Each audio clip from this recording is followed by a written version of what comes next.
आरोग्य अंक में भगवत जन से रोगों का नाश।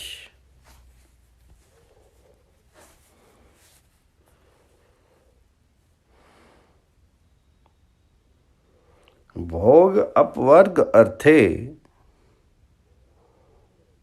प्रकृतिरात्मा। इस सूत्र के अनुसार ये शीर भोग और मोक्ष दोनों के लिए है। इसलिए शीर की रक्षा सदैव करनी चाहिए, इसकी उपेक्षा नहीं करनी चाहिए। श्री अष्टावक्र जी महाराज श्री जनक जी से कहते हैं, हे जनक, श्रम का नाम ही दुख है। जिसमें थकान लगे उसका नाम श्रम है, और जिसमें श्रम ना हो उसका नाम है सुख। श्रम शारीरिक और मानसिक दो प्रकार का होता है। शारीरिक श्रम की अपेक्षा मानसिक श्रम अधिक हानिकारक है। परमाणु कम होने से जो शरीर पर प्रभाव पड़ता है उसी का नाम श्रम है। मन के परमाणु कम होने से, क्षीण होने से उनकी पूर्ति विलंब से होती है। इससे वह विशेष दुखदायी होता है। शरीर के परमाणु कम होने से उसके स्थान पर नए परमाणु शीघ्र आ जाते हैं, अतः दुख कम होता है। यही है शरीर और श्रम का सिद्धांत। इसलिए जैसे ही शरीर और मन को थकान नहीं लगे वैसा ही काम करना चाहिए। परमाणु घिसने से लेकर के नए परमाणु आने तक बीच में जो घिसने की और पूर्ति की प्रक्रिया होती है उसी को रोग अथवा ज्वर आदि नाम से पुकारा जाता है। इससे छुटकारा पाने के लिए मानसिक चिंता और श्रम का त्याग करके विश्राम करना चाहिए। इसके लिए आनंद और प्रसन्नता बहुत ही उत्तम औषधि है। इसलिए शांति और आनंद के साथ जीवन व्यतीत हो वैसी ही व्यवस्था करनी चाहिए। यह शरीर पंच तत्व का बना है। पृथ्वी, जल, तेज, वायु और आकाश। निचले तत्व से ऊपर का तत्व दूषित होता है।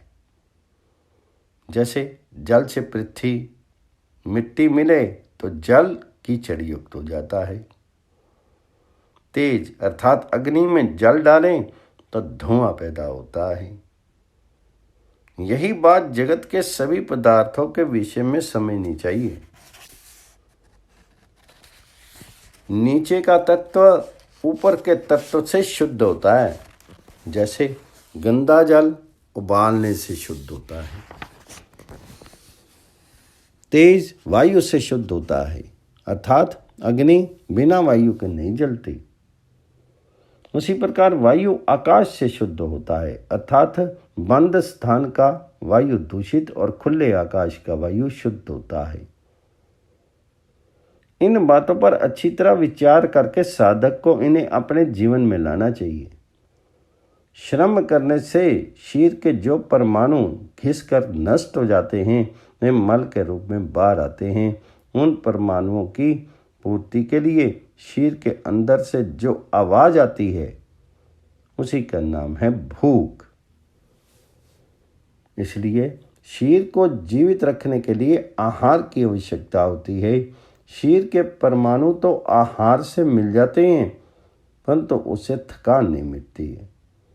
यदि ऐसा संभव होता तो मनुष्य खाता रहता और रात दिन काम भी करता रहता, परंतु ऐसा होता नहीं है। थकान तो निद्रा से भी दूर होती है। निद्रा का अर्थ है मन को आराम, मन की निश्चिंतता। तात्पर्य मनुष्य को काम करके विश्राम करना चाहिए। विश्राम भी दो प्रकार का होता है। पहला है जागृत विश्राम और दूसरा है निद्रित विश्राम। निद्रा में विश्राम तो सभी कर लेते हैं, परंतु जागृत विश्राम तो इस जमाने में विरले ही जानते हैं। मन ही 5 सूक्ष्म भूतों का बना है। उनमें से आकाश थकान दूर करता है तथा उसके दूसरे नंबर पर है वायु। इसलिए दिन में काम करने के पश्चात खुले आकाश में शुद्ध वायु में शांतिपूर्वक बैठना चाहिए। खेल, मनोरंजन अथवा बातचीत से पूर्ण आराम नहीं मिलता।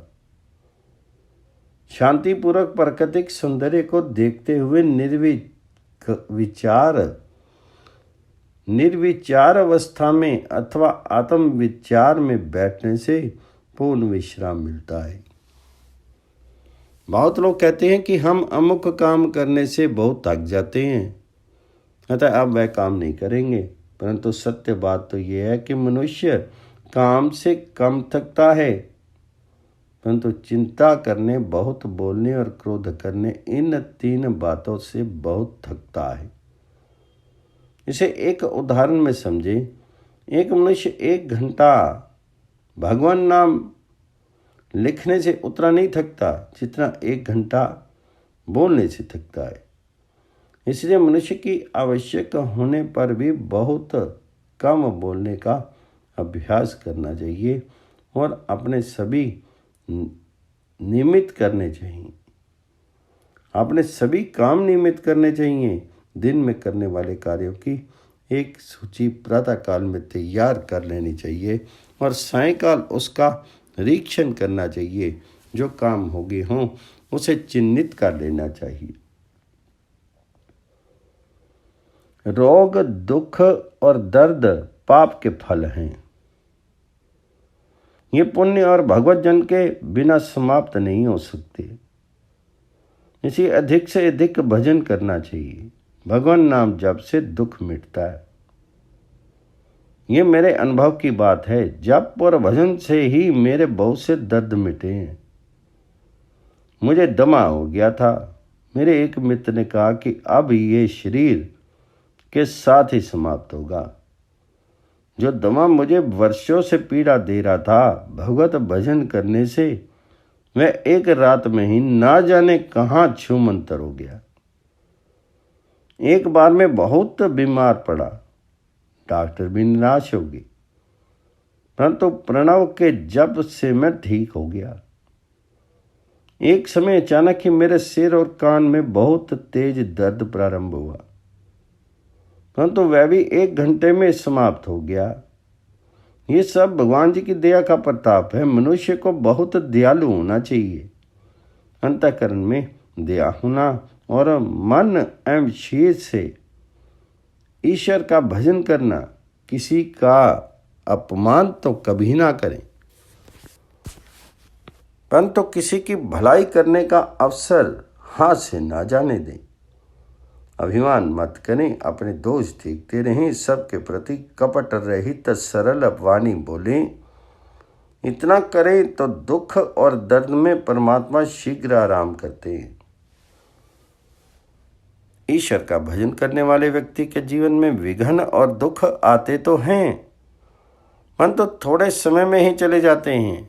जिस दुख दर्द में भगवत भजन ना हो उसे बहुत बड़ा विघ्न समझना चाहिए।